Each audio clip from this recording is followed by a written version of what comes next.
2. Coming up, on this weekend's edition of Trailblazer Weekly, spring football is winding down this week. We'll recap Saturday's spring game.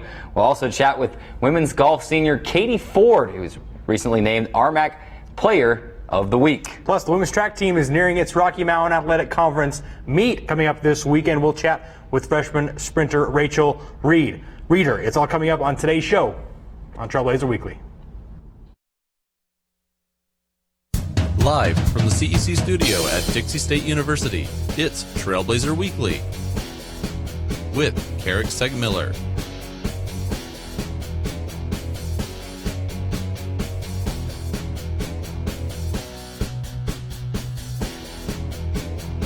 And Drayson Ball.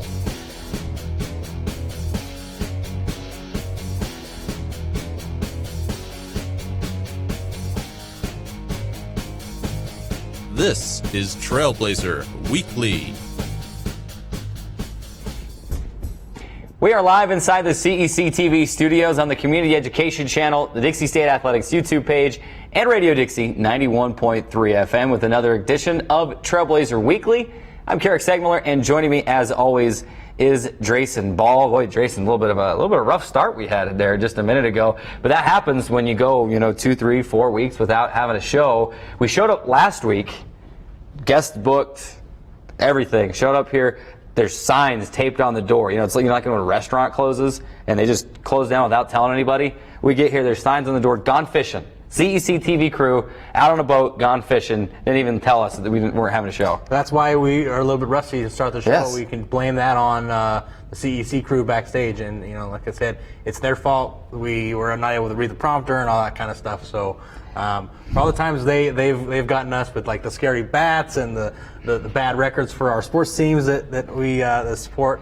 It's about time we get them back for all the stuff they've done to us. 100% agree with everything that you just said. We're excited to be back here on the set. It's been a couple of weeks live here on the Triplecast TV, radio, and internet. Loaded show for you here today. As we mentioned in the open, we're going to have women's golf senior Katie Ford with us.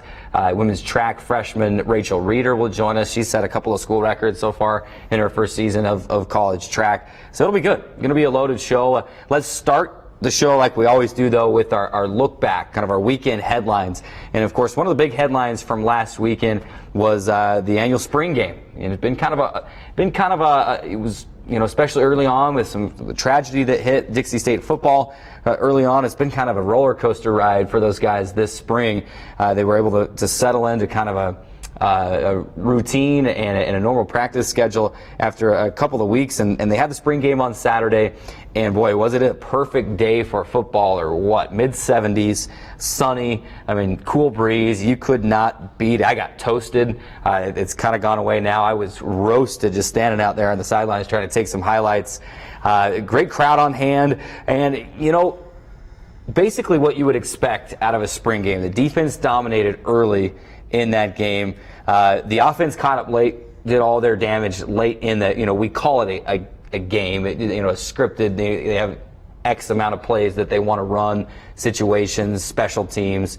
But the defense did dominate early, but the offense caught up late and poured on a couple of touchdowns down the stretch. For you TV and internet viewers, you're seeing some of those highlight clips, some good running. You had Casey Allison making a couple of big catches. You see that there at the end. Diving catch. That was the final touchdown. That almost ended the scrimmage. He was on fire, making a lot of good catches. Devin Osborne made a touchdown catch in the back of the end zone. Connor Miller, that you saw in there, whom they're going to use not only in the slot, but in the backfield this year as well. He got in and made a score. But I think it left the coaches with a good indication of what needs to be improved. But Drayson, like I said, anytime you have a spring game, you kind of expect the defense to dominate unless they've been decimated with injuries or graduated a ton.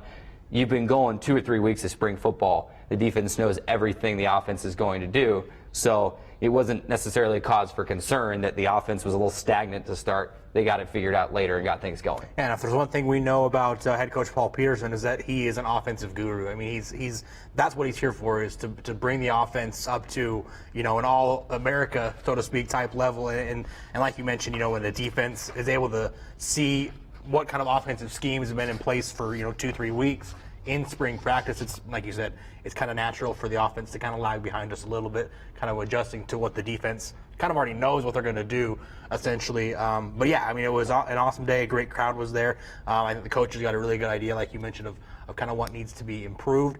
And like I said, I just cannot wait to get the season started. And the schedule came out just a few days ago for this upcoming season.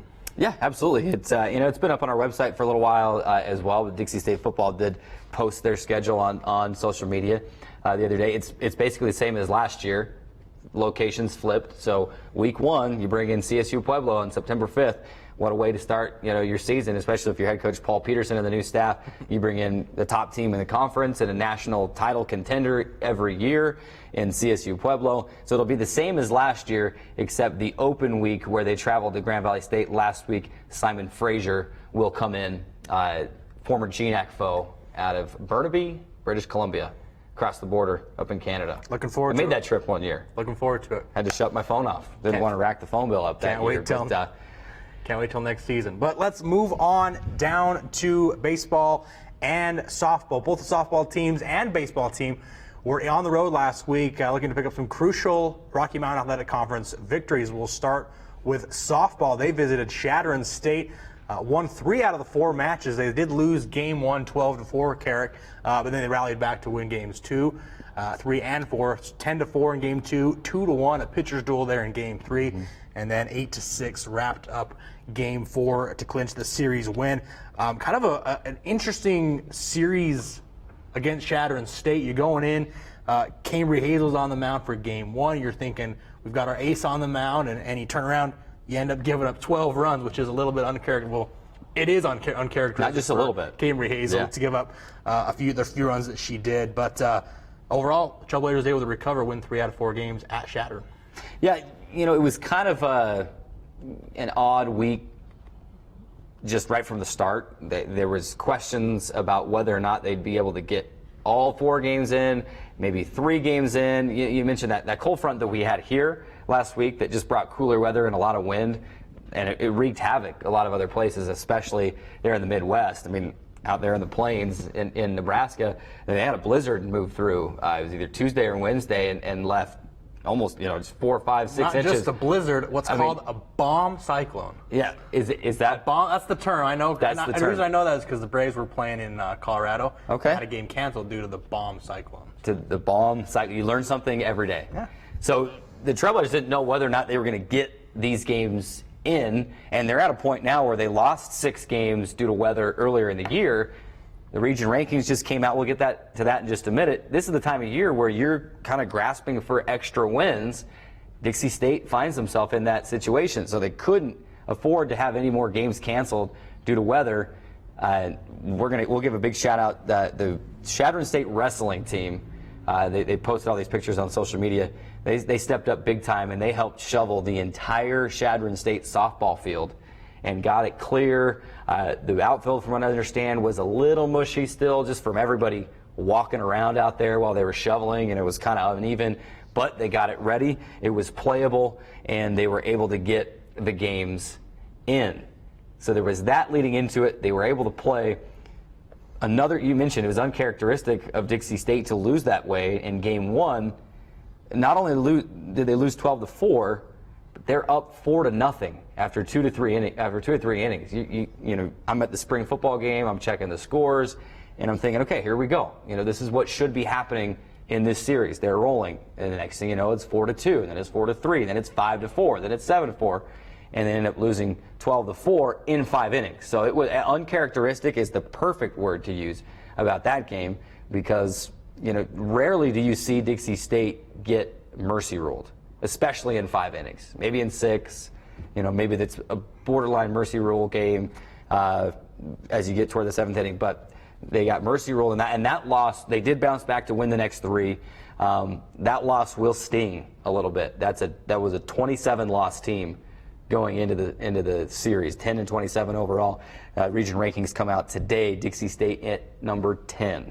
So the Trailblazers have been to the NCAA regionals every year that they have been eligible to after their transition to Division II, and that streak of 10 or 11 in a row is is in jeopardy right now. Trailblazers is number 10. You think you got to win out, and maybe, I mean, best case scenario, you win the RMAC tournament, you grab an auto bid. But to have any shot at maybe an at-large bid, you got to win out and maybe at least make the championship at the RMAC tournament and see what the other teams in front of you do. So tough spot to be. They did bounce back, got some wins.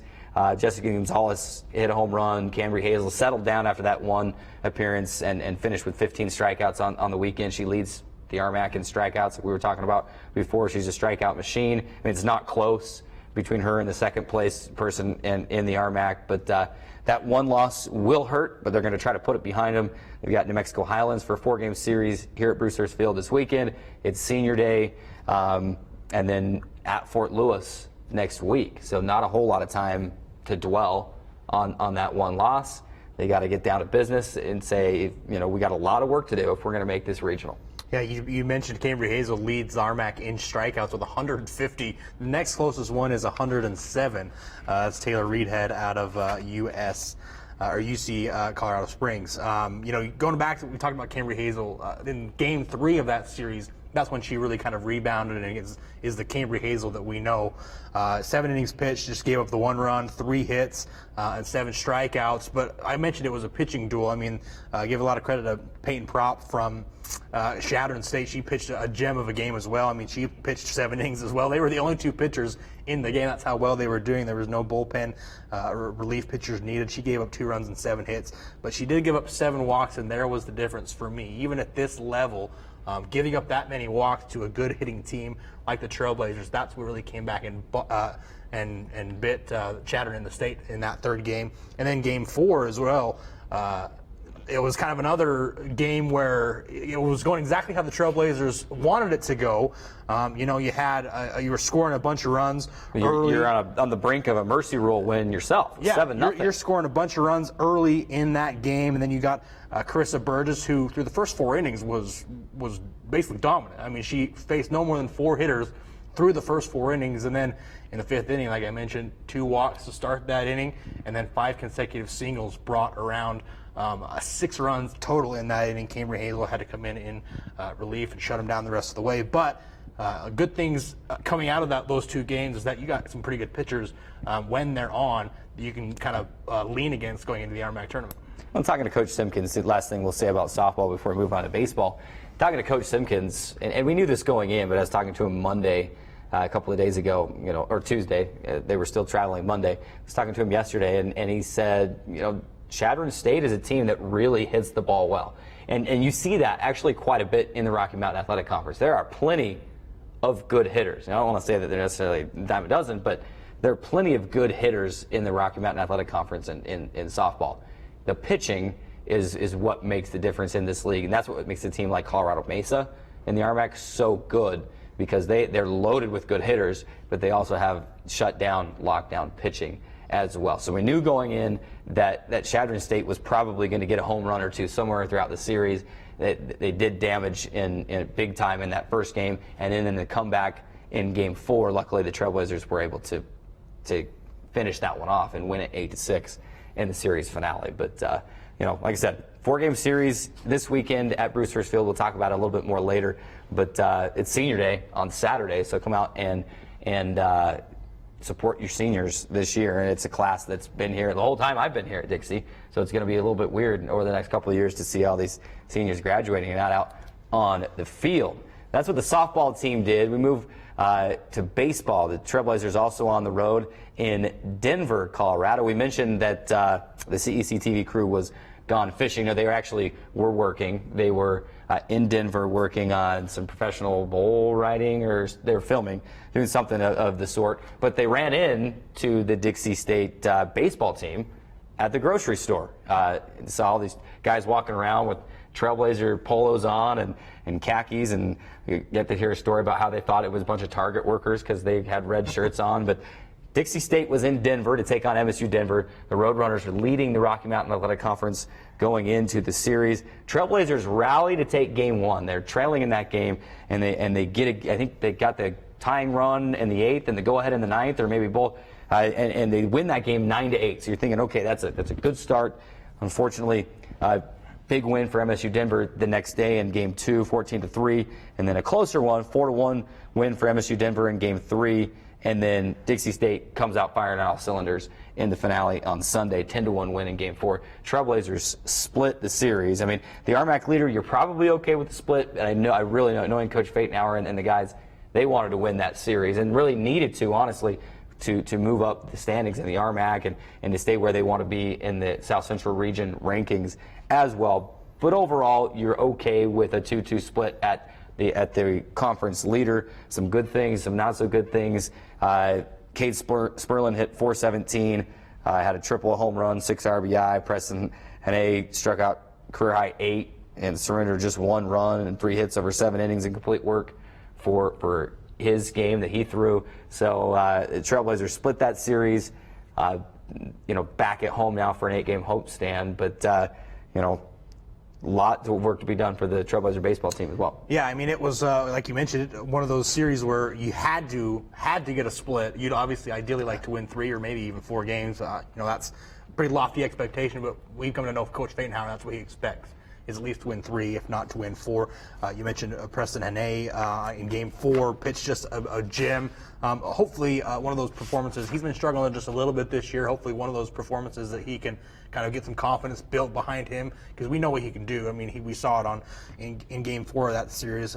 If he can get some confidence going forward, I think that will really, really help. Games 2 and 3, like you mentioned, just maybe a case of the bats didn't show up for the Trailblazers. Scored just a couple of runs, 1 run in Game 3, and then just 3 runs in Game 2. So maybe just one of those games where, days, I guess, because it was a doubleheader, your bats don't show up. But then they bounced back well in Game 4, scored 6 runs in the 9th inning in Game 4. So hopefully that kind of ended that little dry spell with the offense, so to speak, and they can lead that 6-run 9th inning into a critical matchup this weekend. You're in a situation now where you've got 2 teams coming in for 2 4-game sets in Regis and Colorado Christian, both teams that are near the bottom of the standings in the Rocky Mountain Athletic Conference. You're in a situation where you go win 7 or 8 of those games. If you sweep them or maybe win 7 out of 8, you're in a really good spot going into the final series of the Rocky Mountain Athletic Conference schedule when you're going to Grand Junction to take on Colorado Mesa. You're putting yourself in a great situation to potentially go into Colorado Mesa having won 7 or 8 games potentially, and maybe even compete to win the regular season Rocky Mountain Athletic Conference schedule. So a lot of good things to come, and like I said, easy schedule coming in, but obviously you can't overlook anyone in this RMAC conference because they can bring it any given day. It's been interesting to see how these spring sports, who have been these 2 sports along with basketball and volleyball, kind of the staple programs here at Dixie State over these 13 years of Division II play. And it's been interesting to see both baseball and softball maybe lose a few games that they probably really shouldn't have. And the travel's different. Dixie State baseball team now, after losing a couple of games on the road, they're 10-7 on the road, 14-6 at home. And the softball team is, they've only lost 2 games all year at home, and they're either 500 or 1 game under 500 on the road now, and that's a tough travel schedule. So it's been interesting to see that transition in the Rocky Mountain Athletic Conference. Of course, you and I will be on the call tomorrow of that series opener against Regis. First pitch, 6 o'clock. We'll have pregame starting about 5:45 right here on all these outlets, except the internet will be the Stretch Internet portal, not the Dixie State Athletics YouTube, but we will be on Radio Dixie 91.3 as well as the Dixie State Stretch Internet portal. We're going to have some fun, sit back and relax, a fun night at the park, and hopefully bring you some big-time numbers from this Dixie State baseball team. A couple other things to get to before we run to break. The women's track team headed up to northern Utah. They were both in Ogden and in Salt Lake City for the Utah/Weber State Spring Classic. 2 school records fell. Billy Hatch setting a new school record, breaking her own record in the 3,000 meter with a time of 10:15:79. And then Rachael Reader, whom we will have on the show here in just a little while, set new school record in the 400 meter run with a time of 1 minute, 1 second, and .64. 6 others set personal best marks at the meet. It's been fun to see this women's track team, kind of build on their numbers each meet. Billy Hatch has won a couple of races this year. She finished second in one race and won another this last weekend, and she is rolling. Women's tennis was a tough slate this weekend. They had an exhibition match against Idaho State. So it didn't go against their wins and losses, but they did lose that 6-1. And then Portland State was a counter contest. They lost to Portland State 6-1 on Saturday. But they've got a big match at Colorado Mesa. It seems like we're saying that about everybody. Big match or big game at Colorado Mesa this weekend. And then the conference tournament next week. The Trailblazers likely, with women's tennis, will go in as the number 2 seed after losing to MSU Denver a couple of weeks ago in Denver. But there's only 4 teams in the RMAC, so you win 2 matches at the RMAC tournament, and you've got yourself an RMAC tournament title. So good luck to all them and all of our teams this weekend as they get set to go into battle. We got to take a quick timeout. When we come back, women's golf senior Katie Ford will join us right here on the set to discuss her record-setting performance a couple of weeks ago. She's the reigning RMAC Player of the Week. Our interview with her right after this on Trailblazer Weekly. Radio Dixie 91.3. We don't play that. Nope, not that. A big fat no there. That's what we play. And stuff like that. On St. George's only alternative, Radio Dixie 91.3. Oh, and from 9 till midnight, we play this. I need a one dance. And this. Radio Dixie 91.3 FM. For over a century, Dixie State University has been shaping the trailblazers of tomorrow by providing a culture of active learning, active life. With a paradigm of real-world experience mixed with cutting-edge technologies and rich traditions, we provide one of the most affordable educations in the West, set against the most stunning backdrop on the planet.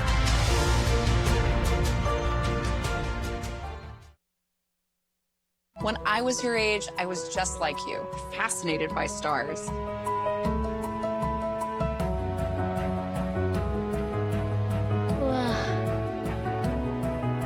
But now I get to search for life in the universe.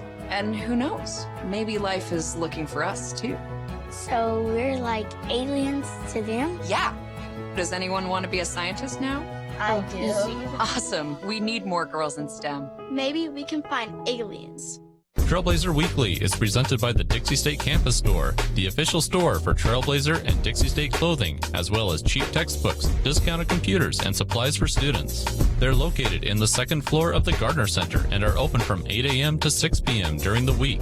Closed on Saturdays and Sundays? You can stop by any time because they'll be loaded with great Trailblazer swag all the time. The women's golf team is preparing for the Rocky Mountain Athletic Conference Championships next week in Arizona. One of the key members of that team joins us now on Trailblazer Weekly as we welcome senior Katie Ford to the set. Katie, thanks so much for taking some time out of your day and joining us here on the set.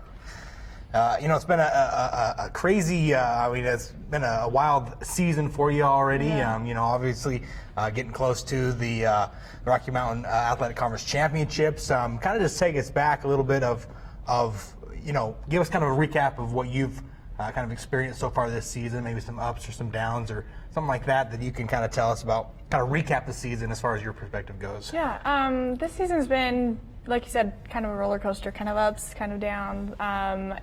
I just had a baby last semester, so, my golf game is not where I expected it to be, but at the same time, I'm just grateful that I can still be out here and still play.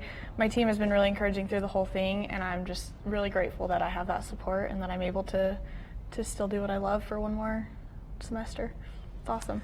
Talk to me a little bit about, I first want to ask you, if we can get this out of the way, did you watch the Masters over the weekend? Absolutely. Absolutely. I'm assuming you're like all the other rest of the people that were watching that were pulling for Tiger. I'm assuming you were in that category as well. Oh yeah. He's a legend. Obviously it was a fun weekend, and we talked about it before the show. We wanted to bring it up. We had to work it in somehow. This is a Dixie State sports show, but we're having a golfer on today. We had to talk about Tiger Woods. I mean, no better comeback story. I mean, you talk about a comeback story of your own. You just mentioned having a baby this year and kind of bouncing back from that and having the great round that you had a couple of weeks ago. So we had to work Tiger into the show today. No doubt about it. And then obviously, bring you on. RMAC Player of the Week. You had a tremendous week. Talk to me a little bit about kind of what your mindset was going into the week and kind of just the result you got, and talk to us a little bit about that. So it's been a tough season. I've had to battle through a lot of hard rounds. I get tired more often. It's just not the same as it used to be. So heading into that week, I just told my husband and my coach and my family, I just said, I want to just have a lot of fun. Like, this is the last regular season tournament, and I just want to enjoy myself and remember that I came out here for a reason. So that's exactly what I did. And to shoot that 75, I was really excited because, I mean, that's a couple strokes higher than my average was last year. But for me, it was incredible. And then the next day, my dad's like, hey, just do it again. Just make more birdies. And I was like, well, if it was really only that easy, then, I'd be doing that more often. But I did. I just took it one hole at a time for the first time and didn't try and say, like, oh, well, if I just par out, I'll shoot this. So it was really just fun to take it one hole at a time this time. So that second day, or that last loop around the 18, you shoot a 68. Yeah. And so you mentioned the 75 the first day, and then the 68. Congratulations on that, by the way, because that's awesome. I don't even shoot 68 at 9 holes, so that's amazing. But you mentioned it a little bit, just kind of more of the mental aspect of it. But were you just feeling more relaxed that last round or that last day? Just felt like you kind of were in the zone. You mentioned just out there having fun, and that kind of made all the difference. Yeah. So I think I realized, this is the last time I'm going to be out here, other than the conference tournament, and I just really wanted to remember it. And so taking it hole by hole, I was able to kind of interact with the players that I was with more than I usually do. And I mean, usually I'm just in the zone, and don't talk to me, don't ask me questions. I just want to play golf and hopefully play good. But yeah, this time it was so much more enjoyable. So your senior season this year, as we chat with Dixie State women's golf senior Katie Ford here on Trailblazer Weekly. It's your senior season. You mentioned that a couple of times. You mentioned that you had a baby just a couple of months ago. Congratulations. Thank you. That's awesome. I mean, that's life right there. I mean, golf and school and work and that's great and all, but that's life. So congratulations. But what's that been like, juggling motherhood and school and golf for the last couple of months? I mean, you played most of, if not all, the fall season almost, and then had the baby in November. Yes. Was it? October. End of October. October.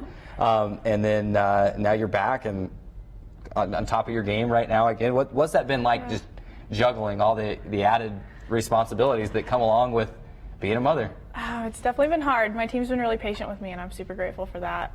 There's been a lot of times I've had to leave practice early or just not go. I mean, my son needs me, and that's my priority, obviously. But yeah, it's been really fun. But at the same time, it's an opportunity for me, I feel like, to be a role model for him one day and just say, like, look, Mom did this when you were 6 months old or whatever. And I think it's cool. It's a good break to have every day, and it's just fun. So I think he'll be proud of me one day. and he's going to play just naturally, right? Yes, absolutely. I mean, he was with you out there on the course for a few of those rounds. So naturally, he's probably got his own little mini golf clubs already. And no, that's awesome.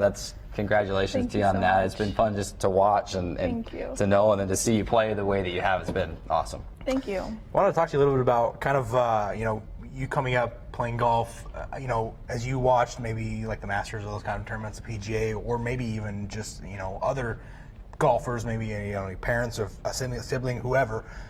Is there anyone that's kind of influenced your game, or someone that maybe you've modeled your game afterwards? Obviously, we talked about Tiger, and everyone wanted to grow up to be Tiger one day, but those are kind of quite lofty expectations. But is there a golfer, maybe even on the PGA Tour or not, that has influenced kind of your game? Yeah, so I had an opportunity with my mom and dad to go see the women play at the Kraft Nabisco tournament in Palm Springs a few years ago, and it was Lorena Ochoa's very last professional event, and she was a mom, and she had been doing it for years, and she played pretty good in that tournament, and it was just inspiring to see someone who could dedicate their time to both the sport that she loved and to her family at the same time. So that was really cool, and I've kind of kept that with me throughout the years. But also, I have a friend that goes to San Diego State University, Serene Blair, and she's just been an incredible golfer in the state of Utah, and then down at San Diego State as well. So it's just fun to make these connections with other college players and have that opportunity to meet more as I go. It's never something. I mean, with golfers, there's always something you can learn, no matter if you're playing on your first day, or if you're Tiger Woods playing on your 20 whatever year he's playing in. That's the the ultimate PGA Tour. the ultimate sport of learning life lessons. No doubt about it. Especially sure. if you have multiple players, like you said, that you kind of influence your game after. You know, obviously you're from St. George.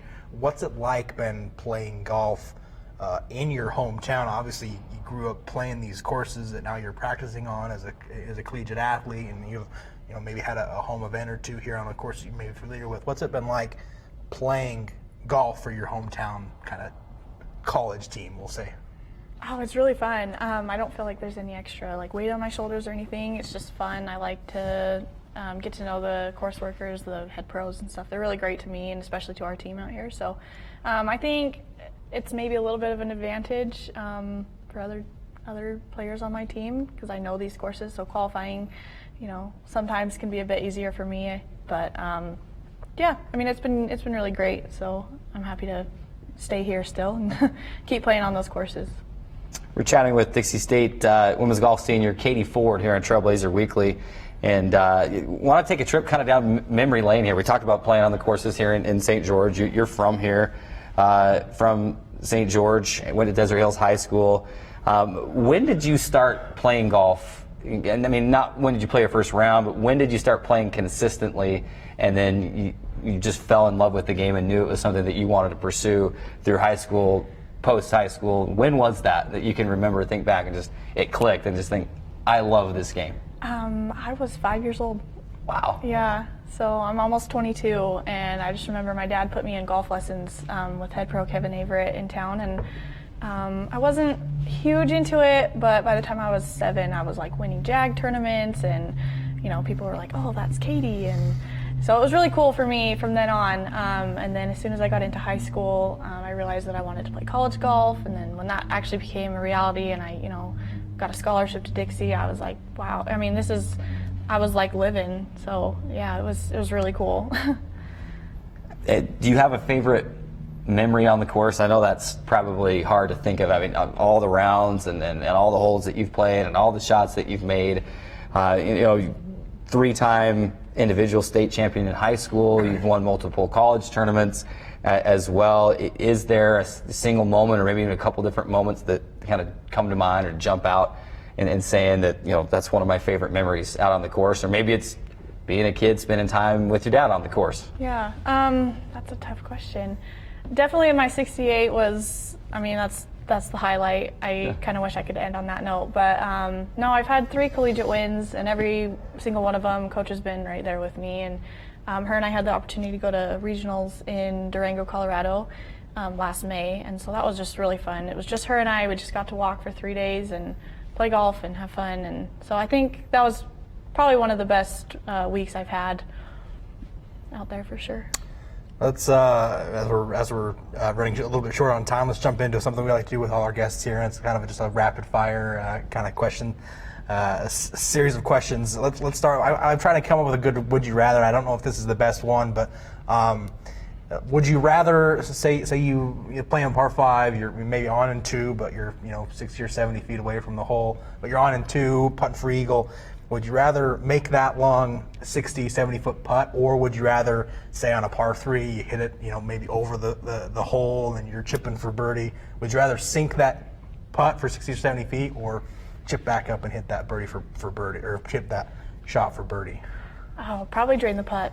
Drain the putt. Wow. And I don't know if that's. I don't know if that's the equivalent. Maybe it's a long birdie putt, and maybe you're chipping in for eagle. I don't know. Maybe that's the better question. What about that? Chipping in for birdie, or hitting one in, or putting one in from birdie for 60, 70 feet, or chipping one in for eagle from 50 That's a long putt. That's a long putt. But eagles, I mean, they're just so rare. So yeah, that's true. At that point, I'd have to say for an eagle. I'd rather chip in for an eagle than go for the eagle. I mean, I guess that's kind of. I can only dream of doing either. Maybe Tiger Woods golf on the Wii back at home, maybe But so we like to come up with a would you rather as well. But other just rapid fire questions, and you mentioned some of that you got to watch play on the LPGA tour and whatnot. But do you have a favorite golfer? Maybe you've mentioned them both already. That you like to follow now, that is kind of someone that you look up to? Well, speaking of the Masters, Tiger Woods. Yeah, definitely. He just went through so much with back surgery and just life changes, and no one thought he was going to win again, and then there he was, putting on the 5th green jacket. So that was really cool. I'm assuming you were on the couch like the rest of us with a tear in your eye as he. Oh, my husband and I both. We just sobbed. So it was really an awesome thing to see. I was not at home when I heard the news, and so I was kind of having to sneak peeks at my phone and see what the score was, and I was doing his legendary fist pump, without actually doing it at the time. What's your favorite course that you've ever played or ever been to? I had the chance to go out to Pinehurst and play when I was 11 years old, so that was definitely really cool. It was just pristine, beautiful fairways, everything. I've also been really lucky to play a lot of beautiful courses in college. Entrada here in St. George is actually one of my favorites, but yeah, I mean, there's some in every town that I could say. I just love them all. They're awesome. Yeah? Well, and growing up in a place like St. George, I mean, it's a golf mecca. I mean, even the city courses are nice. Growing up playing on those, I got to play a lot of them as well. And I played 1 year of high school golf, so I got to go around and play, Entrada and a few of those courses as well. So definitely a fun place to grow up and to play golf. Well, we appreciate you taking time out of your busy schedule. I know that you got a lot going on right now, and like I said, juggling being a mom and being in school and getting ready for the conference tournament. I keep saying next week, but really it starts on Sunday, so it's this weekend. So coming up, we wish you the best of luck in Arizona, right, is where the conference tournament is, and we hope to be following that and see not only your name up high on the leaderboard, but the team's name as well up high on the leaderboard this weekend, and we wish you the best of luck. Thank you very much. Thanks. We got to jump to our next break. We appreciate, again, Katie taking some time and being here with us. When we come back from break, Dixie State women's track freshman Rachael Reader will join us on the show. She's had a fantastic year so far and has set a couple of program records. We'll talk to her about those and much more on Trailblazer Weekly.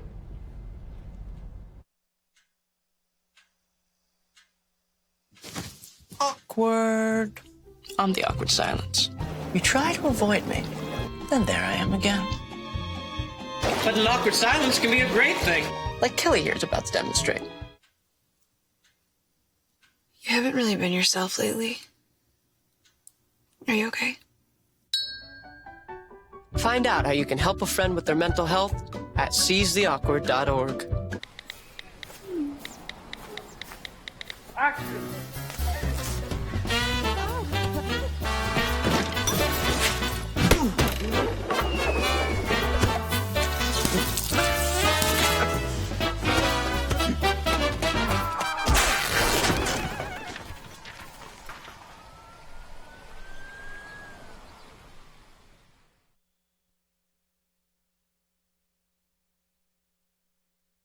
Where do you find the titans of classical music in St. George?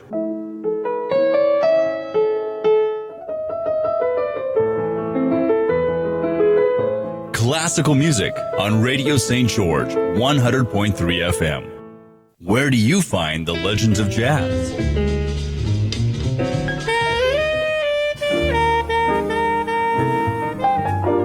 Evenings on Radio St. George, 100.3 FM. Hey, Bobo, do trees tell each other stories? I'm sorry. I'm afraid I don't know that. Hey, why don't we go find out? Listen. Can birds draw pictures? I don't have an answer for that. Dad, do stars visit their friends? Look!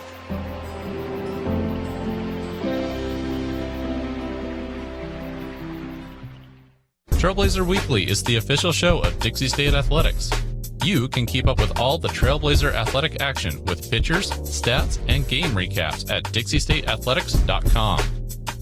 While you're at it, don't forget you can follow our show on Twitter as well with @DSU Blazer Weekly. The women's track season is winding down, and here to help us recap the season is freshman sprinter Rachael Reader. Rachel, thanks so much for being here today. I know you got practice coming up here in just a little bit, so we appreciate you being here and taking some time with us today. But first of all, congratulations on a fantastic freshman season to this point. It's been fun to watch. All of you come in and help build this. I mean, this is like year 3 of women's track here at Dixie State. It's been fun to see the progress each year, and it started as kind of a distance deal, and now we have more people like you here sprinting and actually, putting up good times, and it's been fun. So with that in mind, let's take a look back on your freshman season. How have you enjoyed this first year of college track? It's been really fun. It's a lot different than high school, but yeah, I don't know, I really enjoy it. It's a little bit more intense, and I like that, and there's a better competition. It's fun.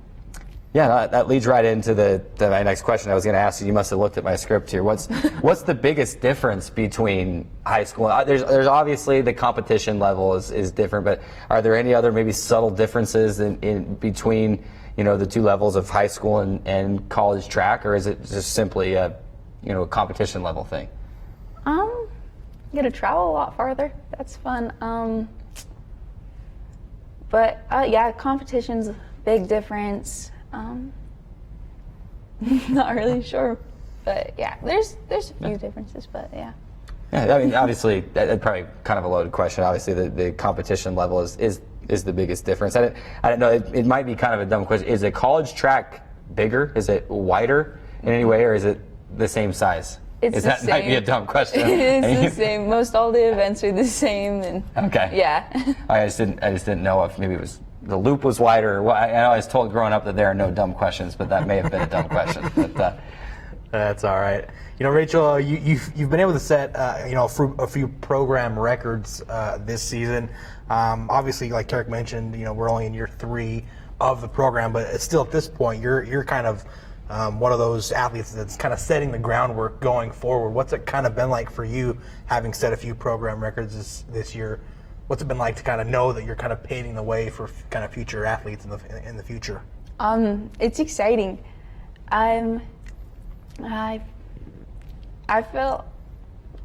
It's exciting. I feel like I don't want my records to be broken, but but it's good. It's fun to think about how a program's going to grow, and yeah. Obviously, like you mentioned, it's always hard to, think about having your records broken, but, you don't need to worry about that because you've got 4 years more to go. You can even improve on those records. So, not something you need to worry about quite yet, because not only that, you're going to get better going forward. I want to ask you this: what's kind of been your favorite event that you've participated in this season, and why? I've been enjoying running the 100 this season. That was like the first record I broke, and so that was a lot of fun, and I've just been trying to drop the times a little bit as the season's been going on. But yeah, that one's fun. I like the 400, all right. Been making improvements there too, but yeah. I've always wondered, as we chat with Dixie State women's track freshman Rachael Reader here on Trailblazer Weekly, I've always wondered, track as a whole was pretty new for me as I started, as the sport I got here, and I'm the one that writes all the track recaps and the previews for the website, and tries to make some semblance of a record book and make sure I'm writing everything right. At what point does it go from a dash to a run? Because I know that it is, you've got the 100-yard dash, 200-yard, 400 or meter, meter dash, which is 400s once around. Is the 800, or is it at the mile, or what? At what point does it become a run instead of a dash? I'd probably say the 800 is where it becomes a run. The 4 and less, those are the sprints or the dashes. So. At what point did you decide, growing up, obviously you ran in high school and before that as well. At what point did you realize, hey, I'm pretty good at this running thing, I want to keep doing it? And at what point did you decide that, I don't like the distance stuff, I want to sprint? Probably about junior year, I'd say, is when I realized I wanted to sprint. I'd always liked running since I was little, and like track has just like kind of always been a family thing for me. I've had lots of relatives who ran college track, and so I don't know, since I was little, like I'd go to like little league meets and I was pretty good as a little kid, but yeah, but junior year is when I kind of realized I was. That's good. I always admire watching people that run track or cross country or whatever, because I'm one that you put a ball in my hands or out in front of me, on the field or whatever, I can run all day long. But if you just send me out onto the trail or the track or whatever and say, hey, go run, I make it once around. I'm like, okay, that's enough. So I've always admired, you runners that have the mental capacity to be able to just run. That's what you do. So it's been fun to watch you and everyone else run this season. Rachel, take us through. This is maybe just my thing. It's maybe weird. I always like to ask our student athletes kind of how they prepare and how they practice for to get better. They run, obviously. Obviously, that's what I'm saying. With track, you're just you're running. So how do you improve your times? I mean, obviously you can't really get faster. Maybe you can. I don't know. What is there something that you do other than just go out and run that maybe helps you to improve your times? With sprinting, lifting is a big thing because you need to build that power you got to build the strength so you can build power down the track. A lot of it, we will like pull plates, or like a lot of it is working on our start too. That's big, especially like the 100, that's a big part of the race. So we'll work on that so we can get out of those blocks a little quicker. So I don't know, we'll run a lot of repeats, and we'll just like in practice we'll try to get those repeat times faster than normally they will transfer to our results at the meets. Huh. That's interesting. I mean, obviously there's plenty of things you can do. So I mean, how do you kind of prepare for a meet or a race? How do you kind of go in, what do you do maybe day by day? Take us through kind of the week leading up to a race or a meet. Kind of what do you do to prepare in order to get ready for that meet? So like I guess with the week before, like Monday will normally be a little harder but fairly easy, where we have a meet coming up. So we'll do like some longer distance sprints, and then like Tuesday we'll do blocks, or we'll work on our handoffs for our relays. And then Wednesday is normally a little easier. We just do like a little bit of a distance jog just to give our muscles a break. And then like Thursday before we'll do more handoffs and stuff, and then Friday is when we will typically leave, and that's how we kind of prepare. Chatting with Dixie State women's track freshman Rachael Reader here on Trailblazer Weekly. We talk about preparation, and obviously there's the lifting and there's the working on the starts and the repeats, like you said. How much of a mental game is track? I mean, like we just had Katie Ford, we had a golfer on, and golf's all mental. You can overthink every shot. Football is mental, basketball is mental. How much mental preparation goes into track just to make sure that you're in the right frame of mind to get off the block at the right time, and to make sure that you're focused and prepared, and how big of a thing is being mentally prepared in running track? I think it's huge. I know, like for me, when I'm running, if I don't run happy, I don't run very well. So for me, a big thing is like staying happy, but I don't know, it's really important to just I need to think over my race. I need to I always will imagine my race before I go run it, and that normally helps me, but if something's off, it can affect the whole race mentally. Especially with where the 100 is so short, that's where I think it's huge, is because if I'm not there in the right mental place in my head, then it just doesn't work. Well, yeah, no, that makes sense. I mean, it goes so fast. I mean, literally, your time, I think that you set the program record on here in the 100 was what, 12.94. So I mean, you're talking 12, almost 13 seconds, and boom, the race is over. So if you're not, ready to go, you're not going to be able to perform well. Do you have a favorite? I know it's kind of putting you on the spot.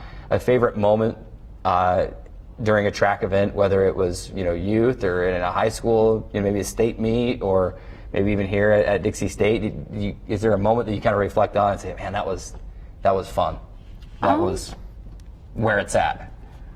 My favorite moment probably running track was my junior year, and I took state in the 400 in Idaho, and that was a lot of fun.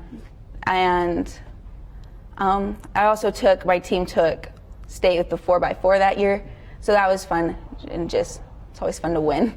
But yeah, absolutely. I can agree with that sentiment. Definitely. So that's always fun to think about. And I don't know, running, getting a PR is always, so I'll just sometimes think about those races where I ran my very fastest, and those are good too. Chatting with women's track freshman Rachael Reader here on Trailblazer Weekly. Wanted to ask you, this is another question we ask a lot of our student athletes is why Dixie? What made it about the school, the college, the track program that made you inclined to want to come and play run track here at Dixie State? I had known somebody who is a year older than me who was running here. I talked to them about it and how their experience here, and they told me they liked it. And then I met with the team and the coach when they came up for a meet that was close to where I'm from.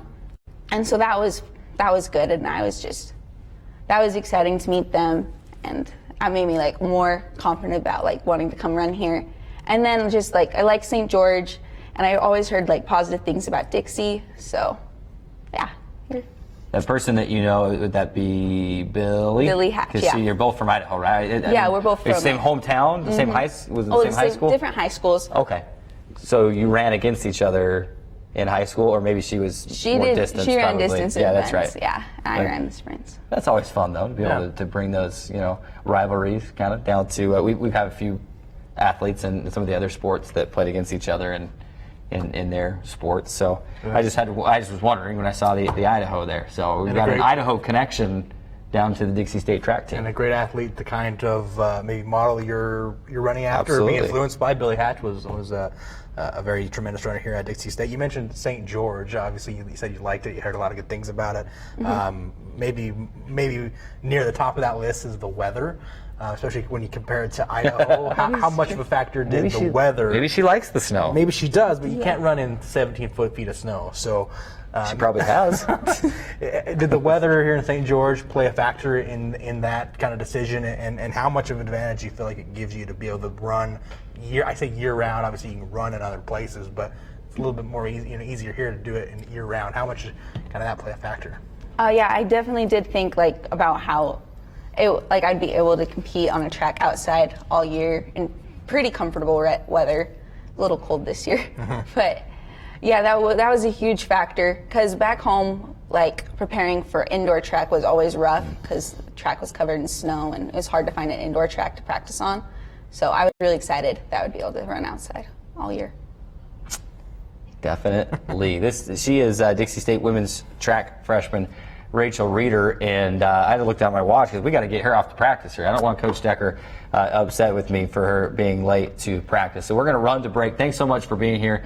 We wish you all the best. The Dixie State track team will be at the RMAC Championships beginning next Friday, and it will run Friday, Saturday, Sunday in Rapid City, South Dakota. So that's a little bit of a trek out there. From what I understand, though, the Rapid City, the elevation isn't super high. I mean, Denver, it's kind of high. Rapid City, it's a little higher, but it's not quite as bad, so it shouldn't be, as Coach Decker put it, just high enough to get an elevation adjustment, but it's not like you're running at super high altitude, so it shouldn't be too bad of a place to have that conference meet. So best of luck in Rapid City, and we'll keep a close eye on that. And as that happens, you can keep close watch on it as well. We'll have all the updates at DixieStateAthletics.com. We got to take our final break. When we come back, we'll wrap it up with our weekend preview. We'll put a bow on the show. Much more coming up on Trailblazer Weekly. I take the road less traveled, run free, unwind, unravel, someplace outside with lots to do. Green trees, red rocks, and don't forget that blue sky. The sunshine shining, sunshine pouring on me. Think I might just stay